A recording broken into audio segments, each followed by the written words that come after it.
Hello viewers, আজকে আমি তাদের জন্য বার্গার বানাবো। এখন তেল দিয়ে দিলাম, এবার বার্গার দিলাম, ঢাকনা দিলাম। ও, ডিমটা কোথায় রাখতে হয়? একদম ভিতরে। এইভাবে দিলে মনে হয় একটু ভিটামিনটা বেশি আসে। এই দিলাম, ঠাস ঠাস পারি। এবার খোসাটা কেমনি ছাড়াই, আল্লাহ আল্লাহ ফেলে দিলাম। এখন ওই কিছু মনে করবে না, একটুখানি ময়লা লাগলো, উল্টিয়ে দিলাম। এখন এটা হয়ে যাবে।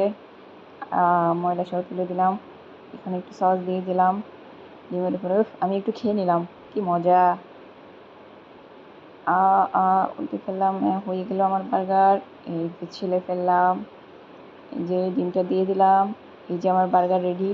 দাদা দাদা, তোমার জন্য বার্গার নিয়ে এসেছি। ওহ, কি মজা বার্গারটা। আমি খাবো না, না, আমি রাগ করেছি।